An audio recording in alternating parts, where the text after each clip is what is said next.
পূর্ব মেদিনীপুর জেলা আজকে তমলুকে police line মাঠে ড্রাইভিং লাইসেন্স মেলা শুরু করলাম। এই অনুষ্ঠানে উপস্থিত আছেন এসপি স্যার নিজে রয়েছেন, যার উদ্যোগে এত বড় আজকে আয়োজন। আমার এটিএমজি স্যার রয়েছেন, ড্রাইভিং লাইসেন্স দরকার তারাও এখানে এসেছেন। আমি সবাইকে ধন্যবাদ জানাই যে আপনি এখানে এসেছেন। এসপি স্যার বললেন যে এটা কতটা গুরুত্বপূর্ণ। আমি তো প্রথমে ট্রাফিকের সঙ্গে যারা যুক্ত প্রত্যেককে আমি অভিবাদন ধন্যবাদ জ্ঞাপন করছি। তার কারণ আপনারা যেভাবে প্রতিদিন কি গ্রীষ্ম কি বর্ষা কি শীত রাস্তায় গাড়ি থেকে প্রতিটি মানুষকে যেভাবে দিক নির্দেশ করছেন, গাড়িকে দিক নির্দেশ দিচ্ছেন, সত্যি এটা আপনাদের প্রশংসা পাওয়ার যোগ্য। আপনি খুব ভালোভাবে কাজ করছেন। কিন্তু এসপি স্যার বললেন পরিসংখ্যান যে আমরা আস্তে আস্তে কিন্তু সংখ্যাটা কমছে, কিন্তু একটা কথা ভাবুন, কেন এই অ্যাক্সিডেন্ট হচ্ছে? কারণগুলো কিন্তু আমাদের খুঁজে বের করতে হবে। খুঁজছি, আমরা অনেকগুলো কারণ পেয়েছি, সেগুলোকে আমরা অ্যাড্রেস করার চেষ্টা করছি। একদিকে দেখুন রাস্তা বাড়ছে, দিনকে দিন রাস্তা বাড়ছে এবং রাস্তা চড়া হয়তো হচ্ছে। সরকারি যে রাস্তাগুলো রয়েছে তার দুধারে আস্তে আস্তে কিন্তু দোকান ঘাট গজিয়ে উঠছে। একদিকে রাস্তা বাড়াচ্ছি, একদিকে রাস্তা সংকুচিত হচ্ছে। দিনের পর দিন একদিকে প্রতিদিন গাড়ি কেনার মাত্রা বাড়ছে, প্রত্যেকে গাড়ি কিনছে। আমি তো মজা করে বলি, আমাদের জেলাতে যতজন মানুষ তার চেয়ে বেশি আছে মোবাইল, আর তার চেয়ে বেশি আছে, যদি সব বাইক সাইকেল গাড়িকে অ্যাড করি, আমাদের জনসংখ্যার চেয়ে বেশি কিন্তু এই কার বা এই পপুলেশনটা। ফলে দেখুন এক একটা বাড়িতে কিন্তু 2-3টে বাইক গাড়ি সাইকেল মানুষের চেয়ে বেশি। তাহলে সবাই যদি একসঙ্গে বেরোয়, রাস্তাকে আমরা খুঁজে পাবো তো? আর একটা কারণ আমাদের উন্মাদনা, আমাদের উচ্ছ্বাস প্রকাশের সবচেয়ে বড় জায়গা রাস্তা। বাড়ি থেকে বেরোলাম, পকেটে কিছু টাকা, বাইকে স্পিড, ব্যাস আমাকে একটু স্টান্টবাজি করতে হবে। আমি গতকাল এগুলো থেকে আসছিলাম, বেলদা রাস্তা খুব আপনার দেখেছি, খুব চওড়া হয়েছে, খুব ঝকঝকে রাস্তা, দারুণ রাস্তা হয়েছে।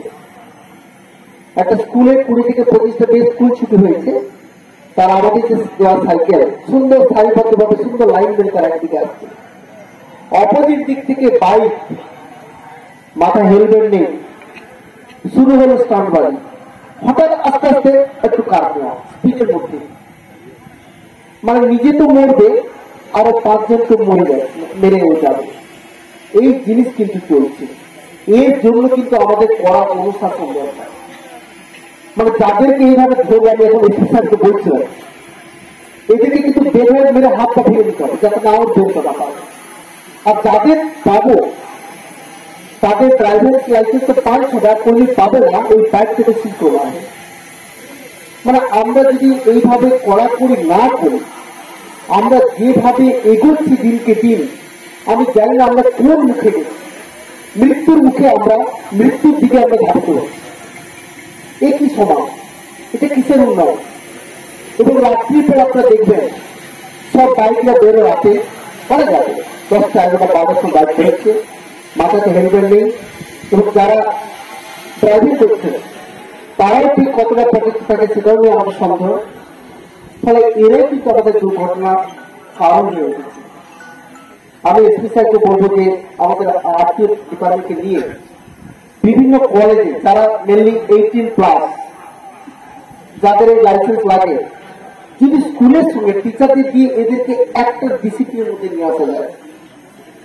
যে বাড়ি থেকে বেরোতে গেলে, আচ্ছা বাড়ি থেকে যখন বেরোয় আমি ড্রাইভিং করতে, আমি কি নেই, চাবি নেই, তাহলে চাবির সঙ্গে কেন হেলমেট নিয়ে নেওয়া? হেলমেট আর চাবিটা একসঙ্গে ট্যাগ করা থাকে। যখন চাবি নেব হেলমেট নেব, লাইসেন্স নেব।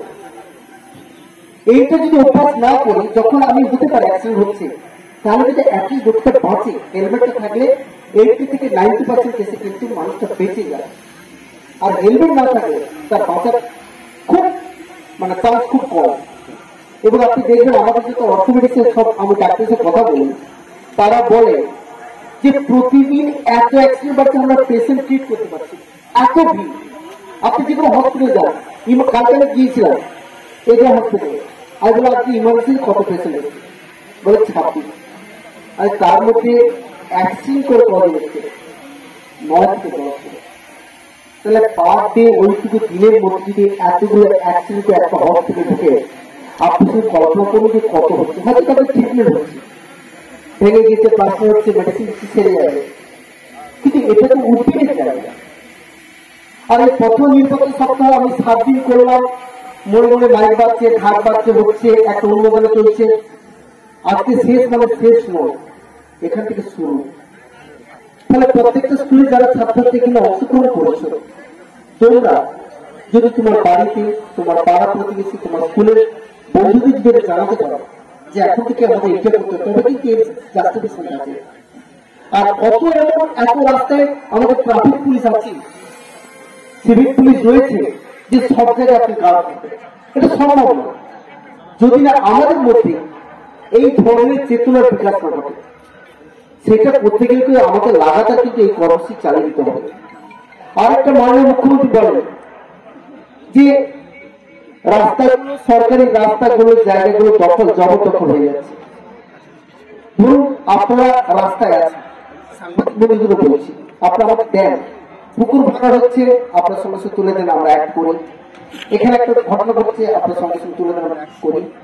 ফলে এই যে দিনের পর দিন, প্রথমে কি করলো, রাস্তার উপর একটা খুঁটি, তারপর একটা আচ্ছাদন, তারপর খিচ্ছে, তারপর বিস্কুট নিয়ে বসছে, তারপর স্টেশনে শুরু হচ্ছে, তারপর ইট গাচ্ছে, ইমারত তৈরি হচ্ছে। একদিনে হয় না, কিন্তু যখন তার প্রথম ছুটিটা পড়ে, আপনার বাড়ির রং কিংবা বাথরুম ফিটিংস এন্ড স্যানিটারি মানে পছন্দের সেরা ঠিকানা এখন আপনার জলচক গুণময়ী এন্টারপ্রাইজ স্টোরে। জ্যাকোয়ার এন্ড এশিয়ান পেইন্টস এর সবথেকে বড় ডিসপ্লে সেন্টার এখন জলচকে, তাই আপনার বাড়িকে সাজিয়ে তুলুন Jaquar and Asian Paints complete solution দিয়ে।